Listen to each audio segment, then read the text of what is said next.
Otros relatos. Historias, personajes, atmósferas y sensaciones. Adéntrate con Elvira Ruiz, Transperformática, en Otros relatos. Otros relatos. Historias, personajes, atmósferas y sensaciones. Hoy escucharemos Eso, del escritor estadounidense Stephen King. El terror que no terminaría por otros 28 años comenzó, hasta donde sé o puedo contar, con un barco de papel que flotaba a lo largo del arroyo de una calle anegada de lluvia. El barquito cabeceó, se ladeó, volvió a enderezarse en medio de traicioneros remolinos y continuó su marcha por las calles. El semáforo de la esquina estaba a oscuras y también todas las casas. Llovía sin cesar desde hacía una semana y 2 días atrás habían llegado los vientos. Desde entonces, la mayor parte del condado había quedado sin corriente eléctrica y aún seguía así. Un chiquillo de impermeable amarillo y botas rojas seguía alegremente al barco de papel. La lluvia no había cesado, pero al fin estaba amainando. Sobre la capucha amarilla del impermeable y a oídos del niño sonaba como lluvia sobre el tejado de un cobertizo. Un sonido reconfortante, casi acogedor. El niño se llamaba George. Tenía 6 años. William, su hermano, a quien los niños de la escuela primaria de ahí conocían como Bill el Tartaja, estaba en su casa recuperándose de una aguda gripe. En ese otoño de 1957, 8 meses antes de que comenzasen realmente los horrores y 28 años antes del desenlace final, Bill tenía 10 años. El barquito junto al cual corría George era obra de su hermano mayor. Lo había hecho sentado en su cama, con la espalda apoyada en un montón de almohadas. La lluvia había desbordado las alcantarillas, atascadas con ramas, piedras y cúmulos de pegajosas hojas otoñales. El agua había horadado el pavimento de aquella calle y arrancado luego grandes trozos. Muchos habitantes de aquel condado habían empezado por entonces a hacer chistes nerviosos sobre el arca. Un día antes, la inundación y los costosos daños parecían casi inevitables. Bien sabía Dios que ya había ocurrido anteriormente otra inundación que había sido un desastre con un costo de millones de dólares y más de 20 vidas. De aquello hacía ya mucho tiempo, pero aún quedaba gente por ahí que lo recordaba para asustar al resto. Una de las víctimas de la inundación había sido hallada a unos 40 kilómetros de distancia. Los peces le habían comido los ojos, 3 dedos y la mayor parte del pie izquierdo. Agarrado por lo que restaba de sus manos, había aparecido el volante de un Ford. Ahora el río estaba retrocediendo, y cuando se elevara la nueva presa hidráulica, corriente arriba, dejaría de ser una amenaza. En cuanto a lo demás, las inundaciones futuras esperarían. Lo importante era salir de esta, devolver la corriente eléctrica y después olvidarlo. En ese poblado, olvidar la tragedia y el desastre era casi un arte, tal como Bill llegaría a descubrir con el tiempo. George se detuvo detrás de las barreras al borde de una profunda grieta abierta en la superficie de alquitrán de la calle. La grieta discurría casi exactamente en diagonal. Terminaba al otro extremo de la calle, a unos 12 metros de donde el niño se encontraba, colina abajo, hacia la derecha. George sonreía mientras el agua desbordada llevaba su barco de papel hasta unas diminutas cataratas formadas por otra grieta en el pavimento. El agua había abierto un canal que corría paralelo a la grieta y el barco iba de un lado a otro de la calle, arrastrado tan deprisa por la corriente que George tuvo que correr para seguirlo. El agua formaba láminas de lodo bajo sus botas. Sus hebillas sonaban con un jubiloso tintineo, mientras George corría hacia su extraña muerte. Y el sentimiento que le colmaba en ese momento era simplemente amor hacia su hermano. Amor y también cierta tristeza porque Bill no podía estar allí para ver aquello. Claro que él trataría de contárselo cuando volviera a casa, pero sabía que jamás conseguiría que su hermano lo viese tal como él. Bill destacaba en lectura y redacción, pero aún a su edad, George tenía capacidad suficiente para comprender que no solo por eso obtenía Bill las mejores notas. Tampoco era el único motivo de que a los maestros les gustara tanto sus composiciones. La forma de contar era solo una parte del asunto. Bill sabía ver. El barquito solo era una página arrancada de la sección de anuncios clasificados del periódico del lugar, pero George lo imaginaba como una torpedera en una película de guerra de las que él y Bill solían ver en el cine del poblado en las matinés de los sábados. La proa del barco levantaba olas a cada lado mientras seguía su precipitado curso hacia la cuneta del lado izquierdo de la calle. En ese punto, un nuevo arroyuelo corría sobre la grieta abierta en el pavimento, creando un remolino bastante grande. George pensó que el barco se iría a pique, pero luego se enderezó, giró y navegó rápidamente hacia la intersección. Como volviendo de un sueño, incorporado en la cama y con las mejillas aún sonrojadas por la fiebre, Bill había terminado el bote. Pero cuando George intentó cogerlo, Bill lo puso fuera de su alcance. Ahora, tráeme la parafina. ¿Dónde está? Está en el estante del sótano, en una caja que dice Gulf. Tráemela junto con un cuchillo, un cuenco y una caja de fósforos. No me gusta lo que toca el piano mi mamá. Prefiero solo oír la lluvia. ¡Diantres! ¿No encuentro el interruptor? No me tiene que dar miedo. Ningún monstruo con su mano peluda me va a agarrar. Ay, ¿por qué tienen que guardar todo en el sótano? Huele asqueroso, a humedad y a cosas podridas. No, huele a algo que no sé cómo se llama, pero que me aterroriza. ¡Es eso! Una criatura monstruosa capaz de comer cualquier cosa, especialmente hambrienta de carne de niño. ¡Maldita sea! ¿No hay luz? George retiró el brazo como de un cesto lleno de serpientes. Retrocedió desde la puerta abierta con su corazón palpitante. No había corriente eléctrica. Había olvidado que estaba cortada. ¿Y ahora qué? ¿Decirle a Bill que no podía llevarle la caja de parafina porque no había luz? Y además, tenía miedo de que algo le cogiese en las escaleras del sótano. ¿Te has muerto allí abajo, Georgie? ¡No! ¡Ya lo llevo, Bill! Solo me he entretenido tomando un poco de agua. Pues, date prisa, miedoso. Apenas George bajó los 4 escalones que faltaban para llegar al estante del sótano, el corazón martillándole en su garganta, el vello de la nuca erizado, los ojos ardiendo, las manos heladas y la seguridad de que en cualquier momento la puerta del sótano se cerraría, dejándole a oscuras, y entonces oiría eso. Algo peor que todos los asesinos del mundo, peor que los seres malos de 100 películas de terror. Esto gruñendo profundamente. George oiría el gruñido en aquellos segundos demenciales antes de que eso se abalanzase sobre él y le despanzurrara las entrañas. A causa de la inundación, el hedor del sótano estaba peor que nunca. La casa se había salvado por encontrarse en la parte alta de la calle, cerca de la cima de la colina. Pero abajo aún seguía el agua estancada que se había filtrado por los cimientos de piedra. El olor era terroso y desagradable. George examinó las cosas del estante tan rápidamente como pudo. Latas viejas de betún, trapos para limpiar zapatos, una lámpara rota, 2 botellas de limpiacristales casi vacías, una vieja lata de cera.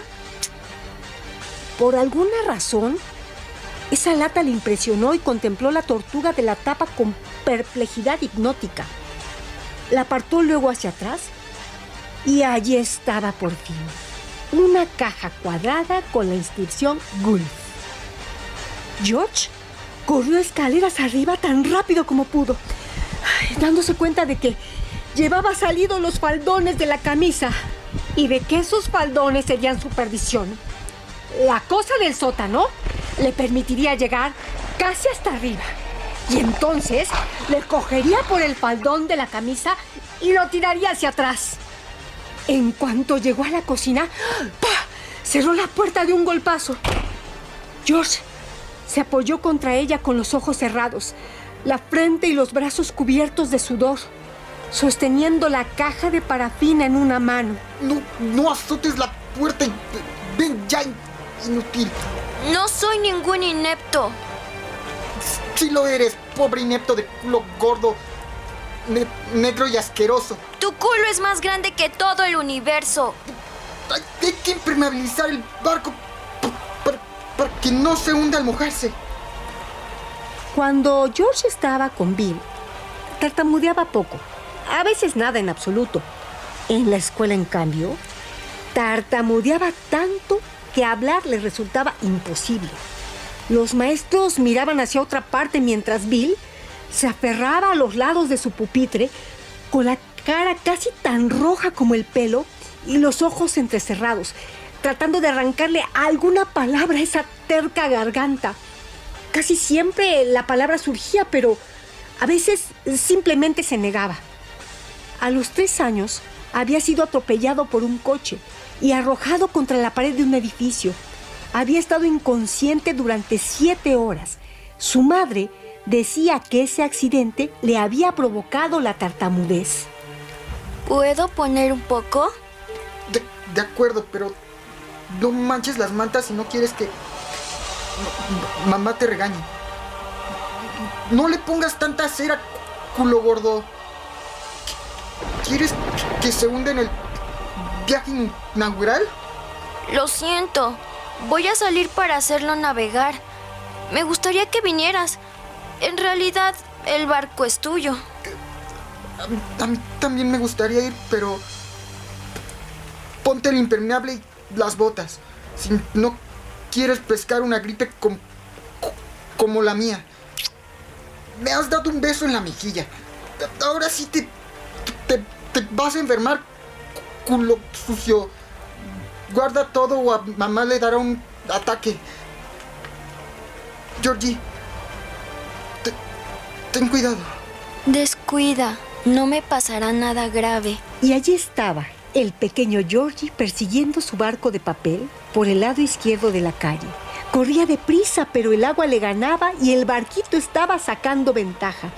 Oyó un rugido y vio como 50 metros más adelante, colina abajo, el agua de la cuneta se precipitaba en una boca de tormenta que aún continuaba abierta. Era un largo semicírculo abierto en el bordillo de la acera y mientras George miraba, una rama desgarrada con la corteza oscura y reluciente se hundió en aquellas fauces. Pendió por un momento y luego se deslizó hacia el interior. Hacia allí se encaminaba su barco. Forzó el paso y por un momento pareció que iba a alcanzarlo. Pero George resbaló y cayó despatarrado con un grito de dolor. Desde su nueva perspectiva a la altura del pavimento, vio que el barco giraba en redondo 2 veces, atrapado en otro remolino antes de desaparecer. Se dirigió hacia la boca de tormenta y allí se dejó caer de rodillas para mirar el agua interior. El agua hacía un ruido hueco al caer en la oscuridad. Ese sonido le dio escalofríos. Allá adentro había unos ojos amarillos. Ese tipo de ojos que él siempre imaginaba, sin verlos nunca, en la oscuridad del sótano, pensó. Es un animal. Eso es todo. A lo mejor un gato que quedó atrapado. De todos modos, estaba por echar a correr a causa del espanto. Ese terror que le produjeron aquellos ojos amarillos y brillantes. Sintió la áspera superficie del pavimento bajo los dedos y el agua fría que corría alrededor. Se vio a sí mismo levantándose y retrocediendo. Y fue entonces cuando una voz desconocida le habló desde adentro de la boca de la tormenta. ¡Hola, Georgie! ¿George? Parpadeó y volvió a mirar. Apenas daba crédito a lo que veía. Era algo sacado de un cuento o de una película donde uno sabe que los animales hablan y bailan. Si hubiera tenido 10 años más, no habría creído en lo que estaba viendo. Pero no tenía 16 años, sino 6. En la boca de Tormenta había un payaso. La luz era suficiente para que George estuviera seguro de lo que veía. Era un payaso, como en el circo o en la tele. La cara del payaso metido en la boca de Tormenta era blanca. Tenía cómicos mechones de pelo rojo a cada lado de la calva y una gran sonrisa de payaso pintada alrededor de la boca. El payaso sostenía un manojo de globos de colores, cual tentadora fruta madura, y en su otra mano tenía el barquito de papel del niño. ¿Quieres un barquito, Georgie? Sí, lo quiero. Así me gusta. ¿Y un globo? ¿Quieres un globo? Bueno, sí, por supuesto, pero no debo coger nada que me ofrezca un desconocido. Lo dice mi papá. Y tu papá tiene mucha razón, ya lo creo. Por lo tanto, voy a presentarme, Georgie. Soy el señor Bob Gray, también conocido como Pennywise el payaso. Ahora ya nos conocemos. Yo no soy un desconocido y tú tampoco, ¿correcto? Correcto. ¿Cómo te has metido ahí adentro? La tormenta me trajo volando. Se llevó todo el circo. ¿No sientes el olor a circo, Georgie? Sí. Lo huelo. Huele a cacahuates tostados y vinagre blanco, del que se ponen las patatas fritas. Huele también a algodón de azúcar, a buñuelos y a estiércol de animales salvajes. Y en el fondo predomina un olor a húmedo y pútrido. ¡El olor del sótano! ¿Quieres tu barquito, Georgie? ¿Y un globo? Los tengo rojos, verdes, amarillos, azules. ¿Flotan? Que si flotan. Oh, sí, claro que flotan. Tengo también algodón de azúcar. Ten, estira tu mano. ¡No me jales! ¡Me estás lastimando! Y entonces George vio como la cara del payaso se convertía en algo más horripilante de lo peor que había imaginado sobre la cosa del sótano. Lo que vio destruyó su cordura de un zarpazo. Eso el payaso sujetaba el brazo de George con su puño grueso y aguzanado. Tiró de él hacia aquella horrible oscuridad, por donde el agua corría, rugía y aullaba, llevando hacia el mar los desechos de la tormenta. George intentó apartarse de esa negrura definitiva y empezó a gritar como un loco hacia el gris cielo otoñal de aquel día de 1957.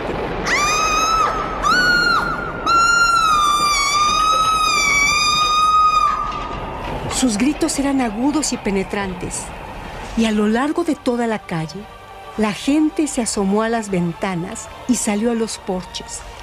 El hombro de George chocó contra el bordillo. El señor David, que ese día no había ido a trabajar debido a la inundación, vio solo a un niño de impermeable amarillo. Un niño que gritaba y se retorcía en el arroyo mientras el agua lodosa le corría sobre la cara, haciendo que sus alaridos sonaran burbujeantes. Aquel hombre fue el primero en llegar. Aunque llegó solo 45 segundos después del primer grito, el pequeño Georgie ya había muerto. David lo agarró por el impermeable, tiró de él hacia la calle y al girar el cuerpo de George, también él empezó a gritar. El lado izquierdo del impermeable del niño estaba de un rojo intenso. La sangre fluía hacia la alcantarilla desde el agujero donde había estado el brazo izquierdo. Un trozo de hueso horriblemente brillante asomaba por la tela rota. Los ojos del niño miraban fijamente el cielo y mientras el señor David retrocedía a tropezones hacia los otros que ya corrían por la calle, en alguna parte del interior de la boca de tormenta, que ya estaba casi colmada por el agua, alguien dijo: no podía haber nadie allí dentro. Declararía más tarde el comisario del condado a un periodista del periódico local con frustración indescriptible. Nadie habría resistido aquella corriente brutal. El barquito de George siguió su veloz marcha por aquellas cámaras tenebrosas y por los largos corredores de cemento en los que el agua rugía y repicaba. Durante un rato, corrió paralelo a un pollo muerto que flotaba con sus amarillentas patas apuntadas hacia el techo chorreante. Luego, en alguna confluencia al este de la ciudad, el pollo fue arrastrado hacia la izquierda mientras el barquito de George seguía en línea recta. Una hora después, mientras a la madre de George le administraban una dosis de sedantes en la sala de guardia del hospital, y mientras Bill, aturdido, pálido y silencioso en su cama, escuchaba los ásperos sollozos de su padre en la sala donde la madre había estado tocando a Beethoven, el barquito salió por un tubo de cemento como una bala por la boca de un revólver y navegó a toda velocidad por una zanja hasta un arroyuelo. Cuando se incorporó al hirviente y henchido río, 20 minutos después, en el cielo empezaban a asomar los primeros claros de azul. La tormenta había pasado. El barquito se tambaleaba y se sumergía y a veces se llenaba de agua, pero no se hundió. Los dos hermanos lo habían impermeabilizado muy bien. No sé dónde acabó por naufragar, si alguna vez lo hizo. Tal vez llegó al mar y allí navega eternamente como los barcos mágicos de los cuentos. Solo sé que aún estaba a flote en el seno de la inundación cuando franqueó los límites de aquel lugar y allí abandonó esta historia para siempre.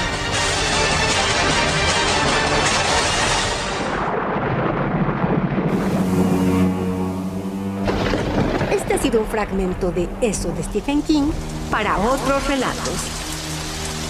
No te pierdas nuestras siguientes historias, personajes, atmósferas y sensaciones. Banco de voces: George, Alejandra Rey.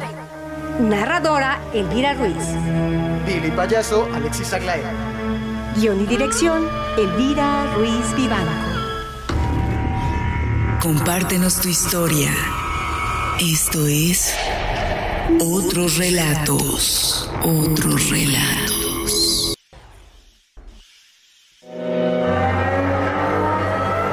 Sigue acompañando a Elvira Ruiz en Otros Relatos. Otros Relatos. Análisis críticos de Otros Relatos. Análisis crítico de eso por Elvira Ruiz Vivanco. El relato Eso del escritor estadounidense Stephen King ha generado una diversidad de reacciones contradictorias respecto a los payasos, quienes para muchos estos personajes exageradamente maquillados y ridículamente vestidos generan desconfianza e incluso hasta fobia. Al miedo que provocan los payasos se le denomina courofobia, produciendo desde síntomas leves como inestabilidad e incomodidad hasta un cierto grado de ansiedad, malestares que en muchos casos pueden ser duraderos, asociándose ciertas reacciones negativas hacia los payasos con raíces antropológicas y ecosubjetivos, desencadenando las imágenes de los clowns determinadas respuestas consideradas universales o relativas a ciertos condicionamientos o representaciones sociales. Por ejemplo, un estudio efectuado por la Universidad de Sheffield en 2008, aplicado a 250 niños de entre 4 y 16 años de edad, evidencia que en general los distintos menores experimentan antipatía por los payasos. Este estudio, de acuerdo a lo publicado por Tendencias 21, ocurre sobre pretexto de mejorar la decoración infantil de un hospital, descubriéndose que si acaso las paredes de las salas estuvieran decoradas con imágenes de payasos, podrían causar inquietud y ansiedad en los pacientes, resultando que el miedo o cualesquiera de las sensaciones inquietantes surgían debido a una familiaridad indefinida, mientras que por su parte el doctor Paul Salkowskis, perteneciente al Centro de Trastornos de Ansiedad y Traumas del Hospital de Maudsley, Londres, reconoce que es habitual que cause temor aquello que es diferente de algún modo y que resulta desconocido o inquietante. Es importante ubicar que los payasos no son personajes precisamente nuevos. Desde la antigüedad los bufones encarnan la burla y el humor en distintos momentos y contextos, y antes los sátiros parodiaban desde destacadas personalidades hasta pobladores reconocidos por sus vicios y defectos, radicando la libertad de su ironía en la gracia y la eficacia para retratar cómicamente situaciones varias reconocidas por los pobladores del entorno donde se efectúen tales prácticas burlescas. Según Frank T. McAndrew, profesor del Knox College, los bufones y otros maestros del ridículo se remontan por lo menos al antiguo Egipto, y la palabra inglesa clown aparece por primera vez en el siglo XVI, cuando Shakespeare utilizó el término para describir a los personajes tontos en varias de sus obras. Lo que conocemos como payasos de circo con su cara pintada, peluca y ropa de gran tamaño apareció en el siglo XIX y solo ha cambiado ligeramente en los últimos 150 años. Tampoco es nueva la idea del payaso malvado. En 2016, el escritor Benjamin Radford publicó el libro Payasos Malos, en donde traza la evolución histórica de los payasos en criaturas impredecibles y amenazantes. El personaje del payaso aterrador se convirtió en realidad después de que el asesino en serie John Wayne Gacy fuera capturado. Esto fue en la década de los años 70.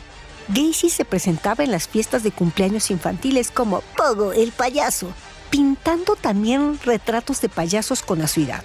Cuando las autoridades descubrieron que había matado al menos a 33 personas, enterrando la mayoría de ellas en el sótano de su casa, a las afueras de Chicago, la conexión entre los payasos y el peligroso comportamiento psicopático quedó marcada para siempre en el inconsciente colectivo de los estadounidenses. Por su parte, el psicólogo canadiense Rami Knight, experto en courofobia o miedo irracional a los payasos, considera que las fobias hacia los payasos se ven reforzadas por el hecho de que los payasos usan maquillaje y disfraces para ocultar sus verdaderas identidades y sentimientos. Esto es algo que encaja a la perfección con la hipótesis de que se trata de esa ambigüedad inherente que rodea a los payasos, lo que hace que nos resulten espeluznantes. Parecen estar contentos, pero ¿lo están de verdad? También son traviesos, lo que hace que la gente se ponga en guardia. Las personas que interactúan con un payaso durante una de sus funciones nunca saben si están a punto de recibir un pastelazo en la cara o si van a ser víctimas de algún otro tipo de broma humillante. Las características físicas tan inusuales de un payaso como la peluca, la nariz roja, el maquillaje y la ropa extraña, pues solo magnifica la incertidumbre de lo que el payaso podría hacer a continuación. Bien es cierto que existen otros tipos de personas que nos dan miedo. Por ejemplo, los taxidermistas y los enterradores, mira que lo tienen fácil para hacernos ver lo espeluznante que puede ser su profesión. Sin embargo, todavía tienen mucho que hacer si aspiran a llegar al nivel de horror que automáticamente les atribuimos a los payasos. La verdad es que los payasos en este sentido han dejado el listón bastante alto. Encontramos una relación entre las reacciones negativas que generan los payasos con un concepto freudiano, lo ominoso, que se vincula a eso familiar que devendrá en algún momento terrorífico, asociándose paradójicamente la palabra ominoso con lo más próximo e íntimo y a la vez con lo ajeno y desconocido. Es decir, la ominosidad se refiere a aquello que tendría que permanecer oculto y que de pronto sale a la luz. Ambivalencia que genera mayor confusión e incluso hasta angustia, ligándose la angustia a lo que puede aparecer en su real presencia y que aterroriza en tanto. La angustia, en palabras de Carmen Franco, resulta de aquello que permite al sujeto devenir como sujeto deseante, gozante y del amor, aunque a su vez hay que considerar que si bien goce, deseo y amor vienen juntos, necesariamente deben sumarse la angustia. O sea, hay que ubicar que entre el goce y el deseo están tanto el amor como la angustia. De hecho, es la angustia en su ominosidad la que permite acceder a ser sujetos del goce y del deseo, considerándose que lo ominoso se relaciona en la literatura, según Andrew Bennett y Nicholas Roy, mediante un doble vínculo. Por un lado, lo ominoso se presentaría en la vida cotidiana cuando inesperadamente nuestra rutina se ve perturbada por una sensación de estupefacción amenazante en lo que podría llamarse una interferencia estética que trastoca el vivenciar según las cualidades literarias o ficcionales de la desrealización y la despersonalización.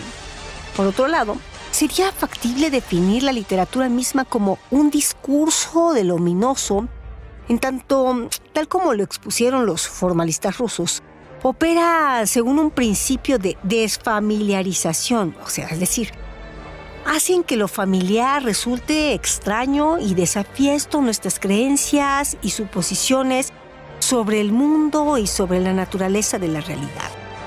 Una orientación apuntada desde un sentido histórico pertinente la hallamos en el análisis acerca de lo ominoso en la literatura que efectúa David Ellison. De acuerdo a este académico, la irrupción de lo ominoso como engranaje articulador de la construcción ficcional literaria puede ser ubicado en el umbral que se abre entre el imperio de la sensibilidad romántica y el advenimiento del modernismo, un momento que según su perspectiva se situaría hacia comienzos del siglo XX. Según Ellison, los escritores asociados al modernismo habrían descubierto lo literario como tal precisamente al caer en el territorio de lo ominoso.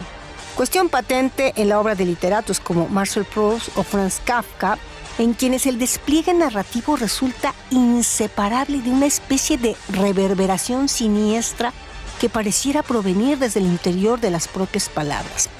La reflexión sobre los marcos históricos del ominoso, entendido esto último como un concepto que atestigua sobre formas de inscripción que son tanto estéticas como subjetivantes, ha tenido un desarrollo conceptual bastante pródigo en las últimas décadas del siglo pasado, cuestión que llevaría a Martin Jay a calificar este periodo como los ominosos 90, para referirse a la profusión de trabajos en el campo de la crítica literaria, artística y cultural que se consagraron a este tópico durante este periodo.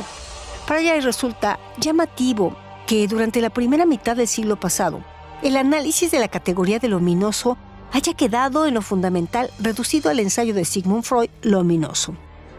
A comienzos de la década del 70, nos continúa compartiendo José Cabrera, de la mano de Hélène Cixous y Jacques Derrida, este concepto vendrá a encontrar un renovado interés, primero obviamente entre los críticos literarios de inspiración postestructuralista y después dentro del campo de la teoría del arte y la crítica cultural. Se suele atribuir a Edmund Burke el haber dado inicio a una conceptualización moderna de lo ominoso como categoría relevante de la experiencia estética.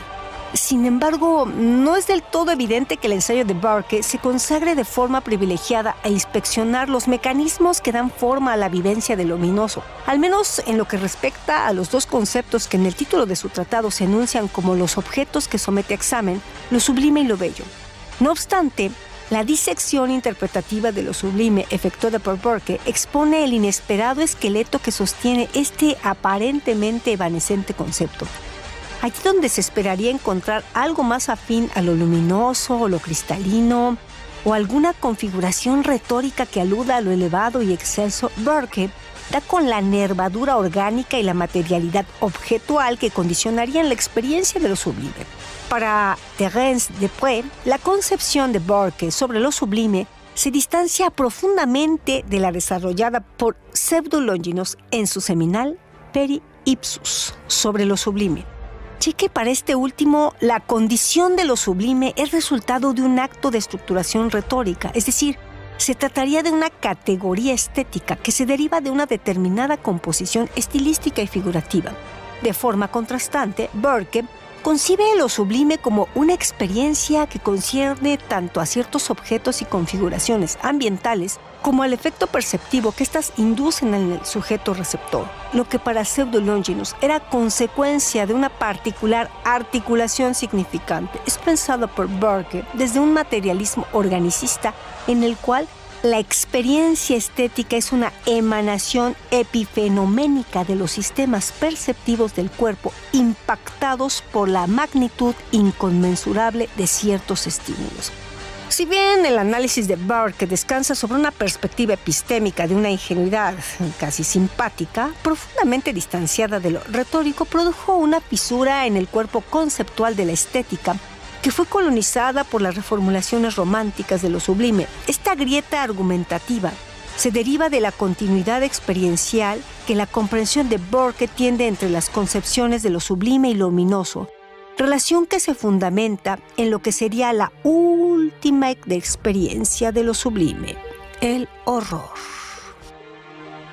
La caracterización de Burke de la experiencia de lo sublime coincide con un horror que tendría su fundamento en la dificultad o en la imposibilidad del sujeto para representarse una experiencia que por oscura, poderosa o descomunal lo deja sumido en el desconocimiento y la perplejidad.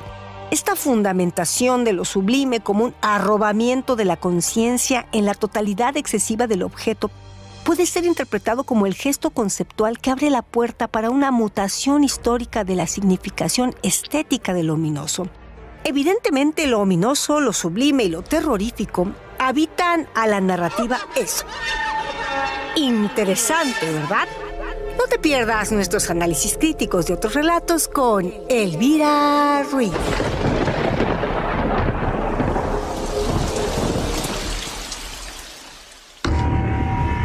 Compártenos tu historia.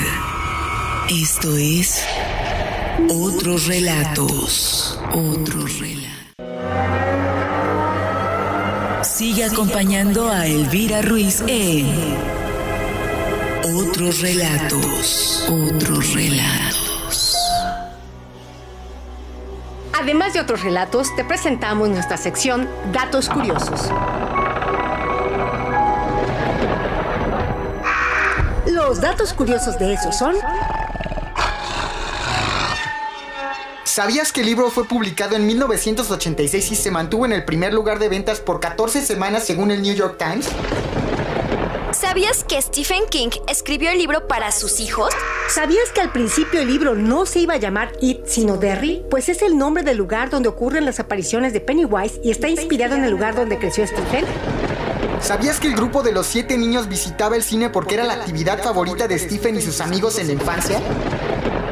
¿Sabías que Malcolm McDowell, el actor que aparece en La Naranja Mecánica, fue considerado para interpretar a Pennywise?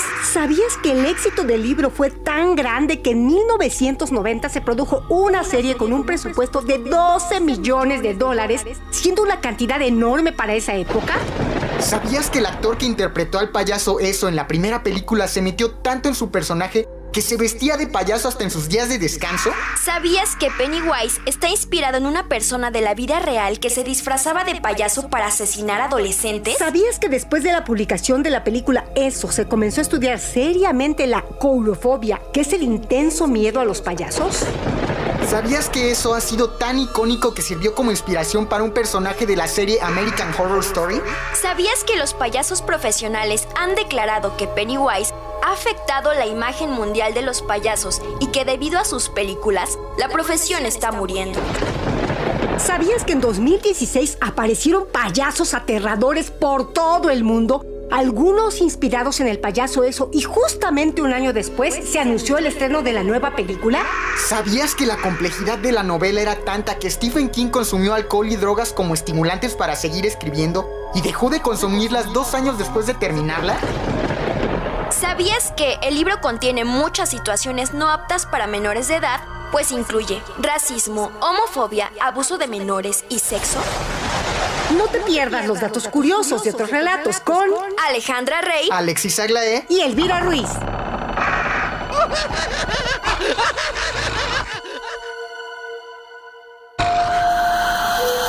Hasta aquí llegamos en Otros Relatos. Historias, personajes, atmósferas y sensaciones.